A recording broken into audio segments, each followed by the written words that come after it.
Welcome back to the Aftermatch. Come for the rugby, stay for the Aftermatch with Kirstie and Beav. It is the day of all days today, the Rugby Championship 36-man squad, expanded squad because of all the injuries in the All Blacks, has officially been named. And here it is. No change with the hookers, the props, Tyrell Lomax, and Mighty Williams, both under an injury cloud. So George Bauer, Tavita Mafileo have both been called in as injury cover. Locks unchanged, but Josh Lord has also been named as injury cover. Saw him suit up for Taranaki over the weekend. The loose forwards, Luke Jacobson under an injury cloud. Wallace Atiti returning from injury. Peter Lakai has been recalled to the squad. And the big mover, Simon Parker, the Chiefs blindside flanker, is one of the newbies in the loose forward. The halfbacks, we know there's two injuries there. Noah Hotham, Cam Roigard are both ruled out for stages of the Rugby Championship. So two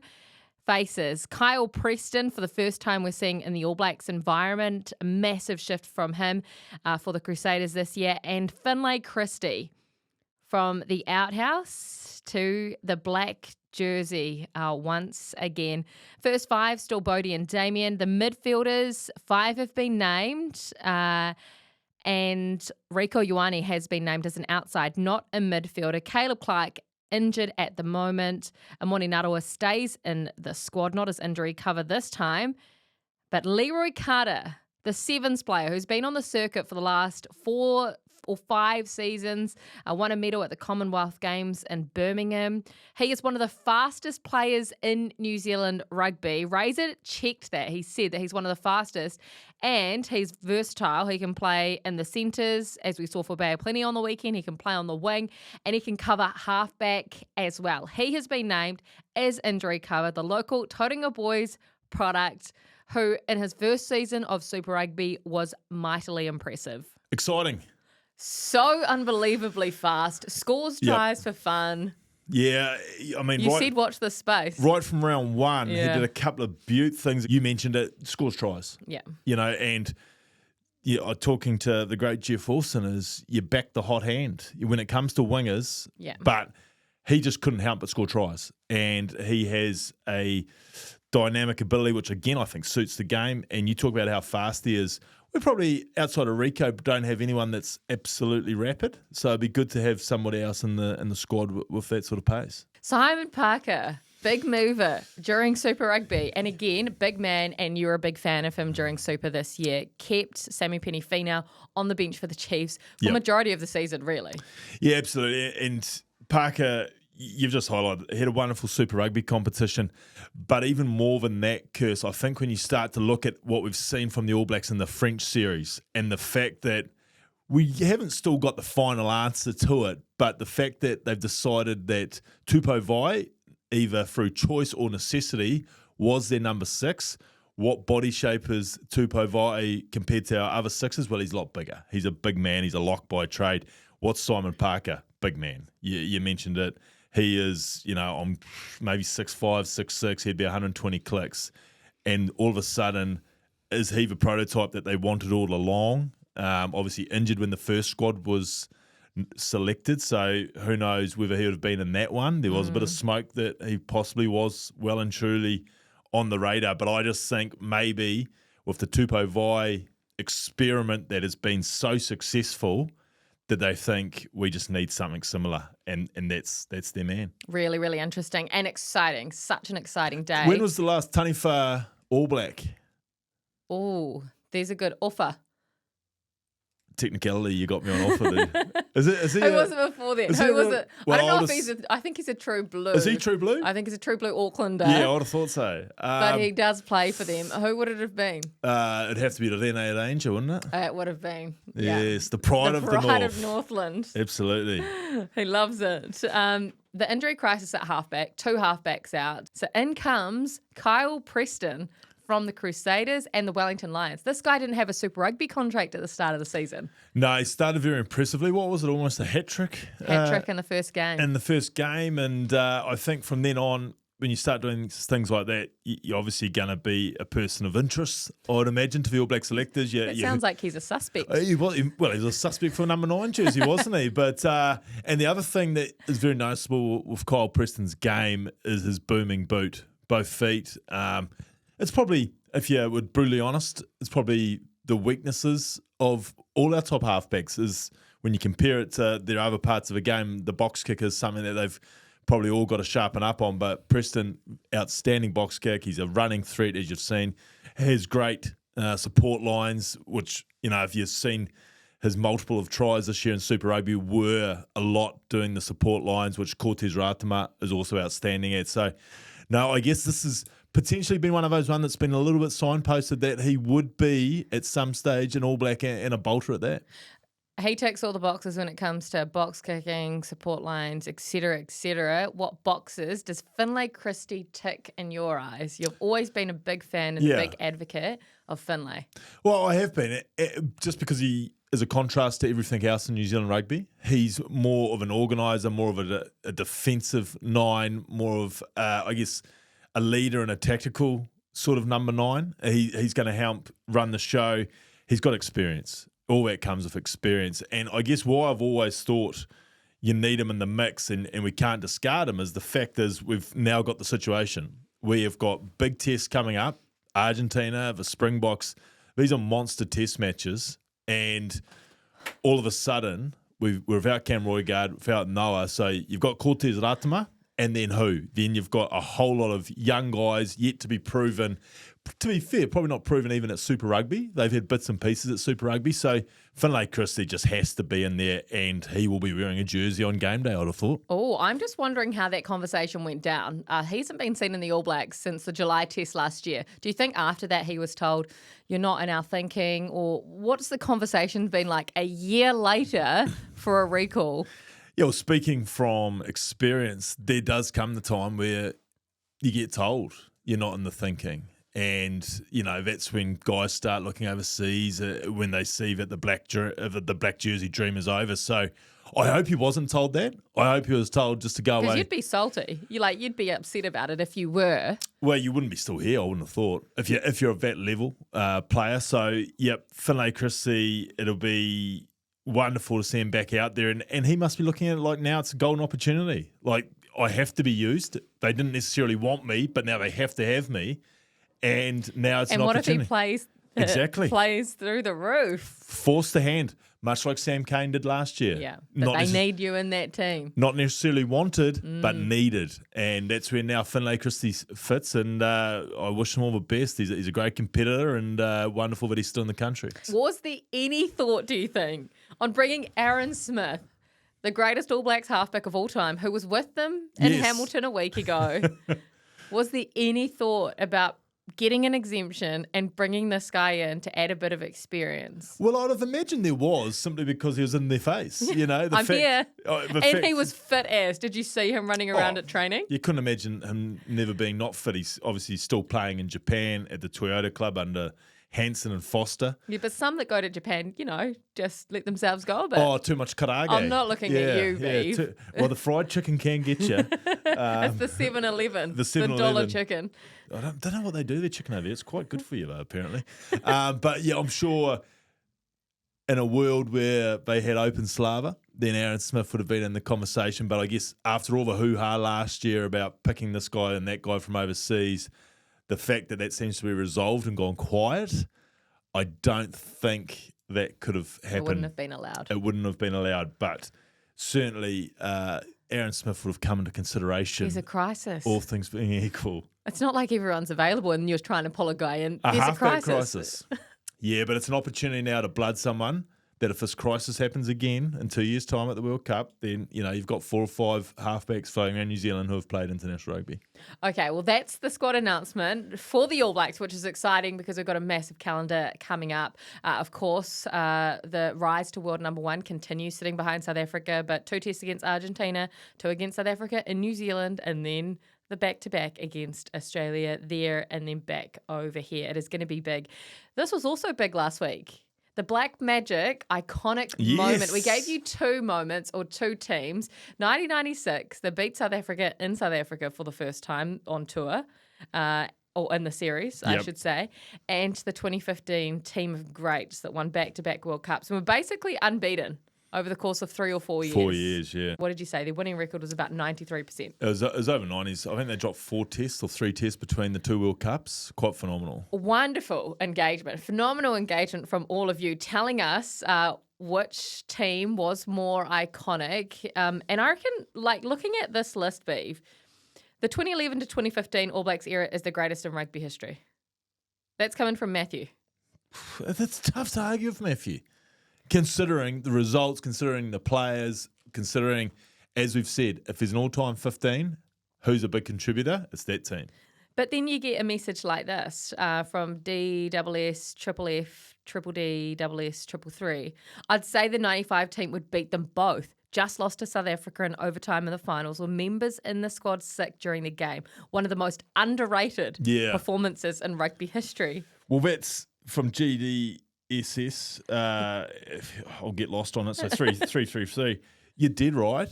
Like, and because it was a World Cup final, because no one remembers who lost, it's only about South Africa and the winning, and then they get a movie with Invictus and Matt Damon and the crew.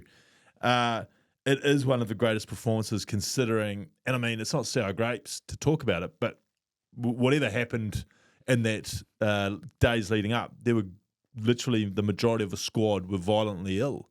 And you could just see in the anthems and the hakas how pale and I guess gaunt a lot of them looked. And so you did right. What a performance to go out and take it to overtime and in the end get done by a drop goal. Joel Stransky special in overtime to break our hearts. It was a wonderful performance from the 95 team. Then you get a message like this from the Black Squirrel. Zinzan was the first one that got me interested in rugby, but the legends in the 2015 era team for me. Yeah. You did right. And Black Squirrel also mentions Jonah.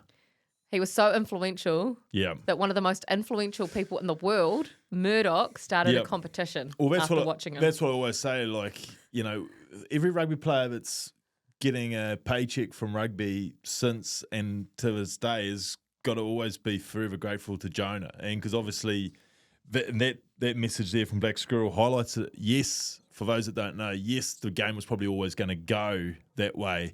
But they reckon after that performance at Newlands against England in the semi-final, the rugby world just instantly changed, and the media magnets like Murdoch came and said, right, let's make this professional. We're going to blow this thing up. Talk us through Zinni's drop kick. Yeah, well, obviously was it a thing of beauty? There's 2 iconic Zinni drop goals. Obviously, that World Cup semi-final. Yes. When he just busted it out because he could. Then I was 96. I thought he had. I mentioned it last week. I wasn't 100% confident, but our interaction with you guys has confirmed it. In 96, he slots him behind a ruck, and I don't know. I think it might have been Loftus on the right hand side of your screen, and he's just dropped in the pocket. And again, it was from 40 out, bang in front. I think it's fair to say there's probably been no higher skilled number 8/forward to wear the black jersey from a skill level point of view. And I mean, if you remember, if you're as old as me and Kirstie very similar age, she just hides it. Back in the day, Auckland used to have these NPC TV ads because they were the big rock stars. Well, Zinzan used to be in the centre of all these ads, spinning balls, kicking balls, and like he was literally the original trick shot sort of guy. Like, I'd love to be able to dig up that ad and show you, Kirst. I'll find it. Yes. I'll find it. I'm sure it's on YouTube somewhere in the archives. Does that mean that he makes your all-time All Blacks team? Well, we haven't picked that yet. But I'm just asking, in his position, does he make it? From what you've just said. Yeah, but in my lifetime, he's going to be beating out Reid, Buck. So he doesn't make it? No, I don't know. I haven't done my analysis on that yet. I'll get back to you when the time comes. Come on, Beav, give us something, a little nugget. I'll tell you what, Carter's a chance. Oh, come on. That's the only nugget I'm going to give you. Oh, you're a joke. Actually, no, I'll lock in Jonah right now. Oh, 11 God. will be Jonah. Even more of a joke. The winner, Beav, yes, of our Black Magic prize pack of the week. Yes, and the winner of that beautiful prize pack given to us by our great mates at Black Magic Tackle. Of course, jump over blackmagictackle.com for all your fishing needs and essentials to get the job done this coming spring and then summer. Is Triple J Jules. That's your handle. I think it's probably just Jules, but JJJ Jules, you picked 2015 as your team, and message us in again, Jules, and we will make sure we get the Black Magic Tackle prize pack out to you. So if you want to win one of those Black Magic wonderful prize packs that we're giving away, Instagram and TikTok, we will post up a video and you just comment below. So we'll post up a video on the next iconic moment that we want you to pick, and that's how you enter the competition. It is as simple as that. So, Beav, the next Black Magic iconic moment, we've gone for the last two most iconic moments from our two teams in black. Let's go with the most recent. The most recent iconic All Blacks moment, Sam Whitelock. Yes. 2023 Rugby World Cup quarter final. I've never felt so much nerves but excitement before that test match. And it stretched to the 84th minute. You did right. And I was lucky enough to be there. It was about 30 metres away from where we were sitting, down in the corner. And you're right, as a fan, being there, and obviously I'm sure New Zealand people back home are the same, I think it was actually genuine excitement because we'd been written off so heavily and the Irish were supposed to be just marching towards their first ever World Cup. And the great Sam Whitelock intervenes at a ruck when it must have been about phase a million. 37 to be correct. Well, it was close.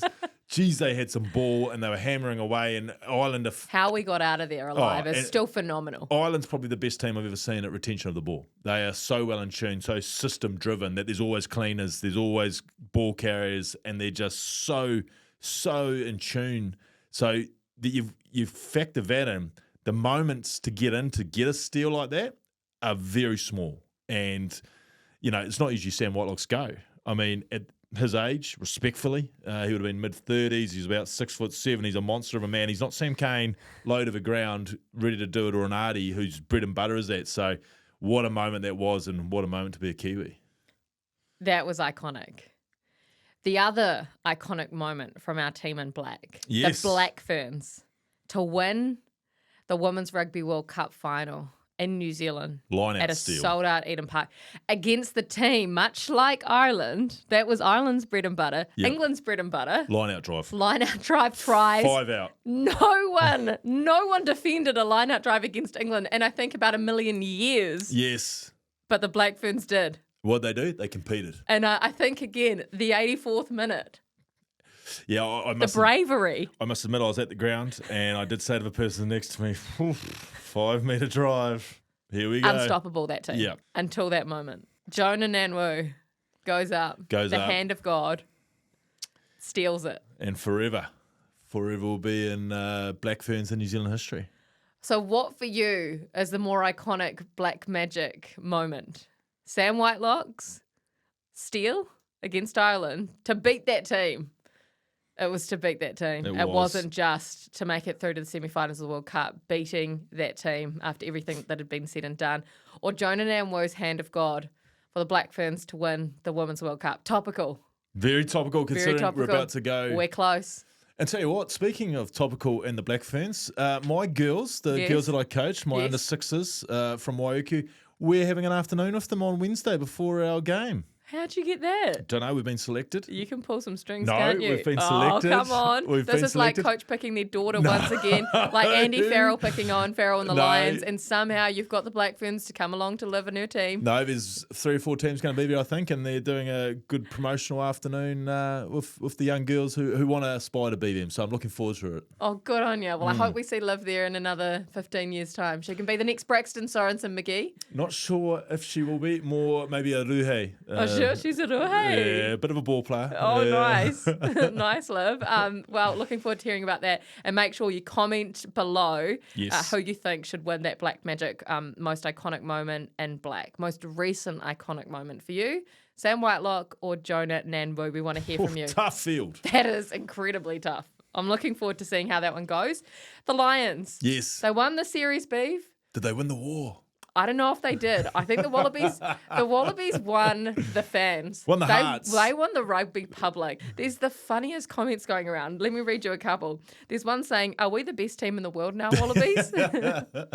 And then Matt Gitto. So he said, last test for the series. After the last 2 weeks of classic Wallabies games, the series is tied at 2-2. We got our decider. And then obviously the Wallabies go and win it. And he said 3-2, it seems, to Australia. Brilliant. Brilliant from Gits. Way to take advantage of the Classics Classics winning their Gits, but friend of the show, of course. No, what an occasion for the Wallabies. You felt the Wallabies were going to get it done. You just thought after Melbourne and the way the two teams go, like sport at that level, Kirs, there's so much in between the ears. And when you think about it, we saw the MCG pictures of the celebrations. I guarantee you that wasn't when the last beer was had. It wasn't just the cheers in the middle. It wasn't just had the cheers in the middle. I saw a few of my former teammates having some Mr. Wongs or something during the week. I saw them at Coogee Pavilion. Yeah, so we know what days of the week those go off. Yeah, most days at Coogee. So, look, I don't think everyone's mindset for that game of the 30-odd players was the same. What a shame. Oh, Imagine if we had that decider. I know it's all here saying you can't go back to it now. Yeah. But if you go back and you calculate the scores across the board for the 3 tests on aggregate, the Lions only won by 1 point. Oh, it was a great series. It was a wonderful series. But I also, that's why you've got to have a lot of admiration for Australia, because 12 months ago, 18 months ago, I think Joe Schmidt actually referred to it. The fact is, people were saying they shouldn't be coming. Yeah. That there wasn't going to be a contest. Well, of course, Australia, you can talk a lot about Australia, but when Australia can put 15, 23 players on the field, they're going to compete. And they've got a wonderful coach in Joe Schmidt. And that's the thing. Joe Schmidt, if Joe Schmidt won that series, Kirs, hands down, it would have been his greatest accomplishment in coaching. I think he'll be quite happy with that result. They came within a decision and they won the 3rd test. Yep. Considering where they were when he took over from Eddie Jones, I think he will be quite happy with that. I just wonder if he did stick around, what would they be capable of by the time their home World Cup comes around, when they have the entire Australian sporting nation. We know they love their sport over there behind them. Yeah, what would that team be capable of if he was still there? Yeah, but I don't even think you have to read it like that, Kirs, because from what you see and hear, it's going to be a pretty, I won't say murky handover, but it sounds like it's going to be Joe's still going to be around the scene, certainly this whole year. And then I could imagine he's obviously worked with Les Kiss in the past, that they were going to be very much in tune as far as what they've started and what they can keep progressing. For me, I wonder if they regret not playing Tupou earlier in the series. I don't know if he had an injury. I know he was injured for game 1, I think. But they released him back to play that midweek game. Yeah, so that's a confusing one. So I wonder if they now see that with we should have just played him in game 1. I also think, and I know he's retiring, and it seems funny. Yeah. But Nick White, and why I say guys like Nick White, Peach on the wing, the attitude. Like, it's one thing to be the best rugby player, but the attitude that both them brought, couple that with Skelton, Tupou, Valentini and Melbourne, the Wallabies, they weren't gun-shy in Brisbane, but they were standoffish. Well, like, you saw Peach get into them for force. He was the best player on the park. He was great in game 1 of the series. Of the tour. He got into them. And you just wonder if that sort of attitude, White, you know what sort of attitude he's going to bring. He also played really well. Yeah. But it was his attitude, I think, that got in the faces. You could tell the Lions were waiting for him because they knew, we've got the angry little halfbacks here. And did it take them off their game? Don't know. But I tell you what, Nick White was outstanding. And the rest of the boys followed him. Skelton again, outstanding. So I wonder if Joe had his time again, whether there'd be a few different selection things. But overall, wonderful series.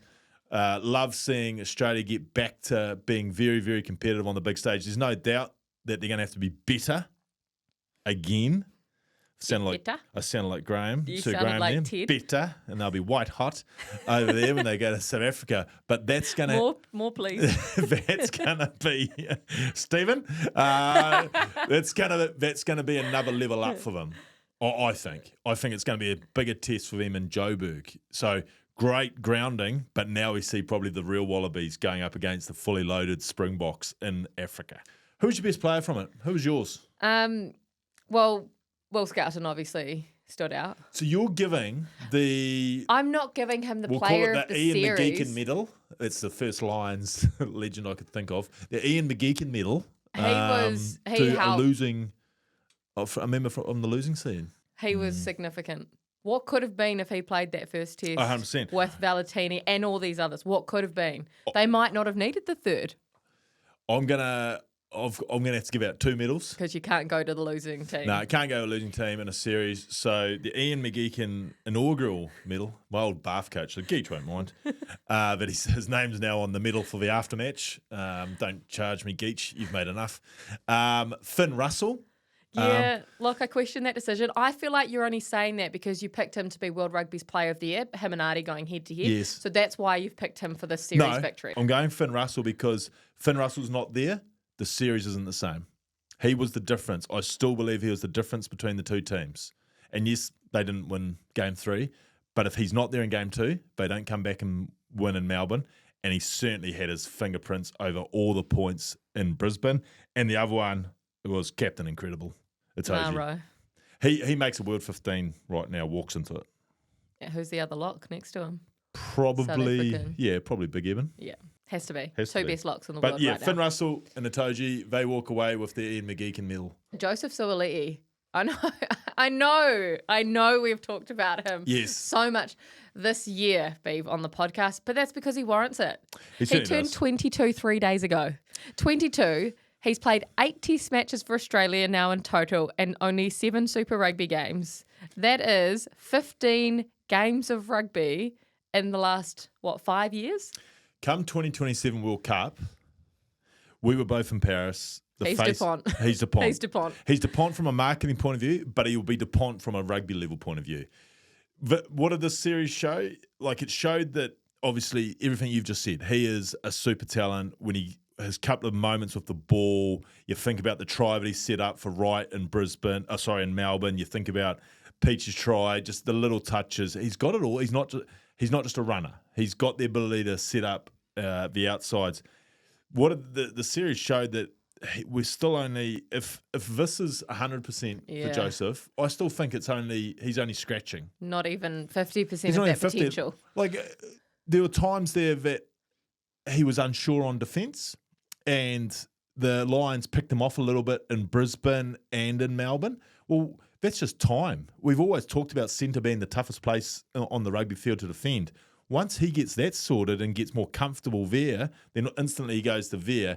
And there's also the ball in hand. I still think the Wallabies are still learning best way to deal with him. With Ikitau at the moment, you've got Ikitau is playing like another loose forward. Like he is giving them go forward. He sees static rucks and he unselfishly puts his hand up and takes those carries that no one wants. Ikitau does work for them that no one wants to do. He takes the toughest of carries for the Wallabies.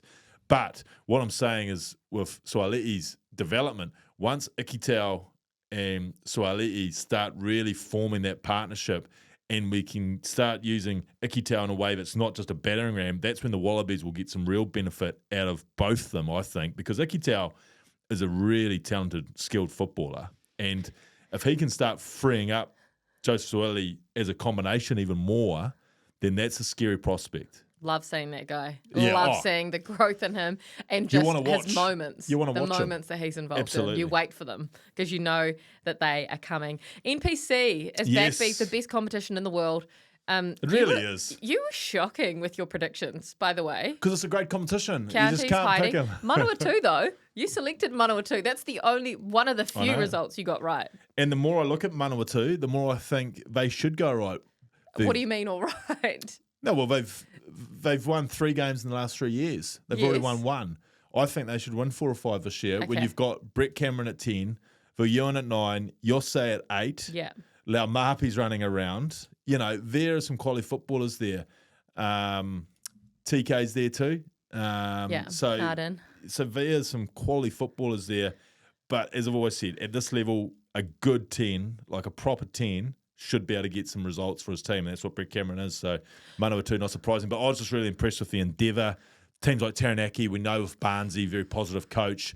They're going to play footy. Yeah, they were good. They look slick there at times. They look slick. And, even Canterbury belted Wellington, Paul Trent. But Canterbury, we forgot about Canterbury. Man, they have got all the Crusaders. When you look at these team sheets going out, people, get along because, my word, there is some depth to some of these promises. Just their loose forward trio. Like Cullen Grace, Tom Christie, Braden Nina was in there, Shea Fihak. Like, that team is stacked, that Canterbury side. Yeah, absolutely.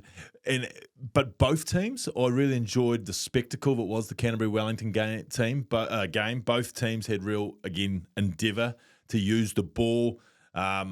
Loved what I saw. Obviously, the bias to me, loved what I saw from the Mooloos in Auckland going at it. Okay, let's talk about that. 2 10s. But 2 They've 10s. got 2 10s at 10 and 12. One Yes. coming off the bench, one played 80 minutes, but one was the hero. Yes. And won it for Waikato at the death. Did you know about Lima Sapawanga? Where was the heads up on the podcast? Well, I knew Lima had been playing a bit of second division club footy for Eastern Suburbs. But you didn't put 2 and 2 together, Beav. Oh, look, I thought that there was probably a chance, but it's a far cry from the Fields of Flagstaff to the Garden of Eden. But look at what he did. Look at what he did. And again, He was experience. Suaalii, one moment. It's brilliant. But brilliant for the competition.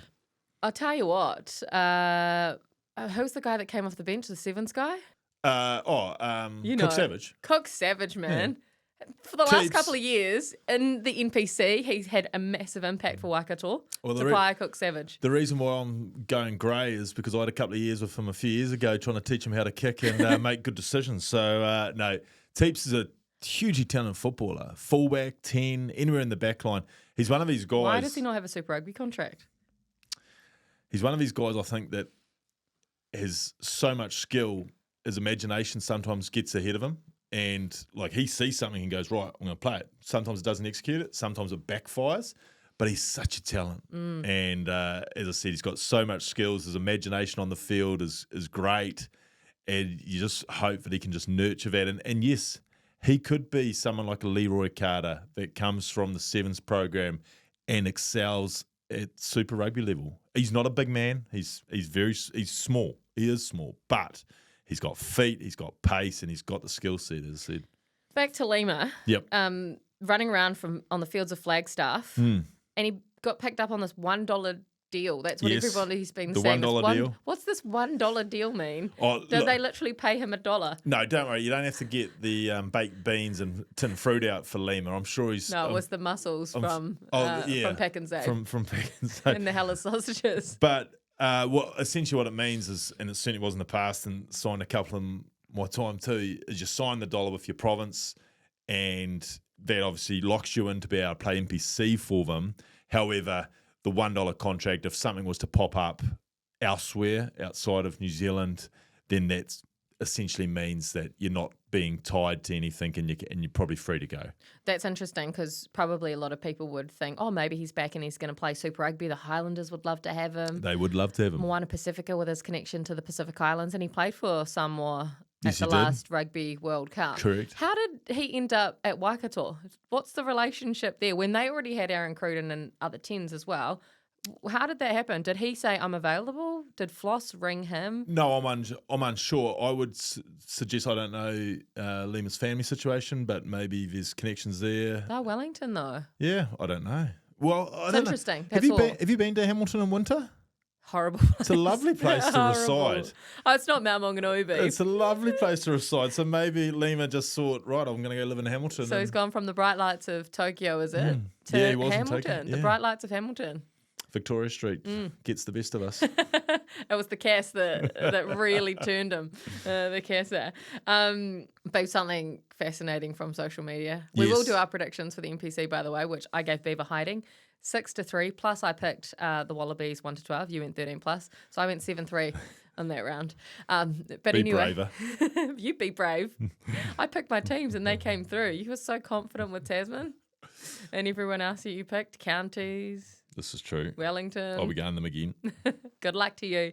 The Box have the most bizarre training techniques. Yes. Did you see that? I did see it. I felt incredibly sorry for the halfbacks.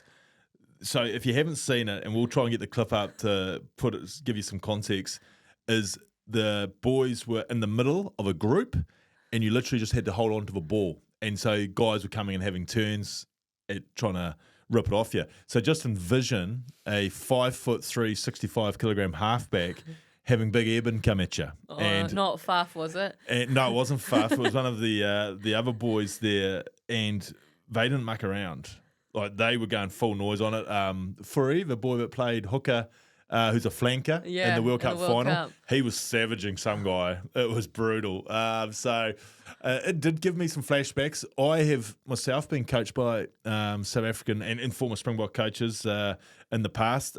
Gary Gold had me at Bath, and that was not uncommon for us to do as far as getting in the middle of a group. Did you have your turn at that? In the middle? Yes, yeah. And like, there's often situations where, usually pre-season, where you're doing things like maybe you got the boxing gloves on and you do in the group and you've got to turn and go on different people for a second of time or 20 seconds or what have you.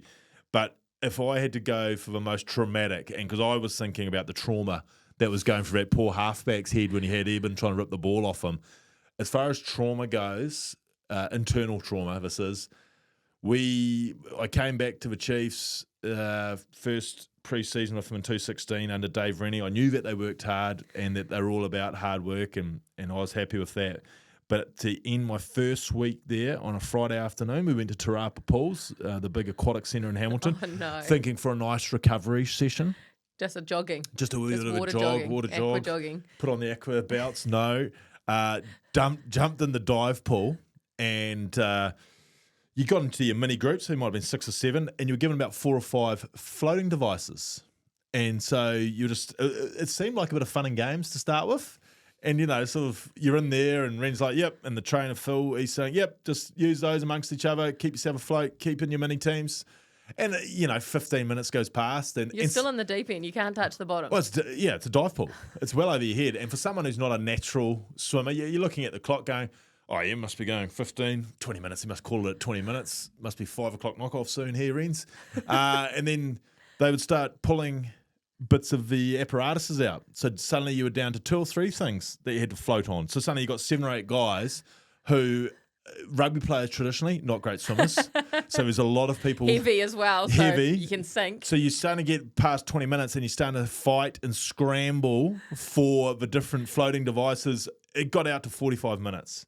And then I was looking at Rens, and I didn't know Rens that well at the time, but I was just looking at him thinking, "You've got to pull this because I'm about to get out of here." The panic attack, not a great swim, as I said. The doggy paddle. There was only, I think, we had one noodle between 7 or 8 guys. So that would have been sinking anyway. Oh, you're talking about 1,000 kilos on one pool noodle, and a couple of guys who were just starting to take big gulps of chlorine water, and he finally let us out, but. Of all the things I've done from a training exercise pre-season, I'll do anything. But that treading water for 45 odd minutes at Te Rapa Pools, still every now and again I wake up in cold sweats in the middle of the night thinking that Rens has just pulled another noodle off my group. What is that, an exercise like that, and an exercise like the box have just done? What are you trying to achieve there? Mental. Is it to push you to your absolute limit? It's just mental. Yeah. So when you get into a dark place on the field, yes, you don't cark it. Yeah, look, I've got to admit, though, I didn't often think about the pools and treading water when I was in a dark place, but I think it is supposed to train that, yes. So it didn't help. Maybe it did. Maybe subconsciously. It did. Subconsciously, but without a doubt, that was the one training exercise that still, to this day, will haunt me.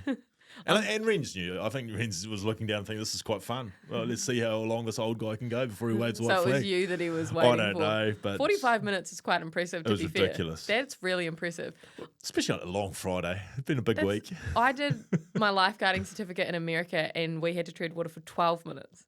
Yeah. 45 is like silly. Like you're talking SAS Army kind of stuff. I felt I was ready. Level. Yeah, you were ready. That was the you were ready to step up to Sir. My great mate Willie Apiata. Yeah. Once he finds out about my treading water ability. You're in. Yeah, of course. You're straight in. Predictions. Yes. We go back to the NPC again. Round 2 this weekend. Phenomenal first round. Phenomenal first game to start the competition and really set things off. Again, unpredictable, this competition. Great players scattered amongst all the teams. Northland, Southland, Friday night. Yeah, another one of the great traditional clashes that makes this competition so brilliant. The top of the country playing the Deep South. I'm going to go with Taniwha. Yeah, me too. I thought they'd have been disappointed with their performance. I didn't think they fired many shots. Shield Challenge. In the Shield Challenge, they've got a lot of quality players and a lot of key positions. So Northland to bounce back, but the Stags, wonderful crowd down there in Invercargill. Stag it's what the Day. NPC's They'll about. be hungover, just like the Lions were. I've seen pictures. Still celebrating with their chairs in the middle. Oh, I've seen pictures of the Great Ogre, Whopper, Cabbage. All down there. Yeah, they're all down there, dressed up for the day. Harbour, Taranaki. Harbour were not great at all. No, that'll be a necky for me. That'll be a necky. Yep. A big necky result. Waikato, Wellington. Big challenge for Waikato. They got lucky. I'm going to go Waikato, but it's a huge game. Big game. Well, you think Wellington could go 0-2, defending their title. So, huge match, that one. I'll go Wellington just to be different. Yep. Tasman, Manawatu. It'll be Tasman for me.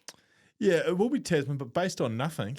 I know, considering how many top-tier Super Rugby starters they had. Got a hiding here in the bop, and then Tell you Manawatu. who was impressive, though. Kyron Tamoifalau, who's just signed with the Chiefs. Boy, that kid can play.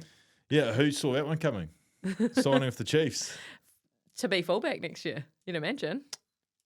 Every chance, yes. They're starting fullback with no Sean there. I see them playing Jacob 10, Mackenzie 15. Oh, okay. Wow, if they go, they've been very keen on doing it. They've got plenty of wingers, as we saw this year, with Carter and Absolutely. Narawa, Nanai Saturo. Yep.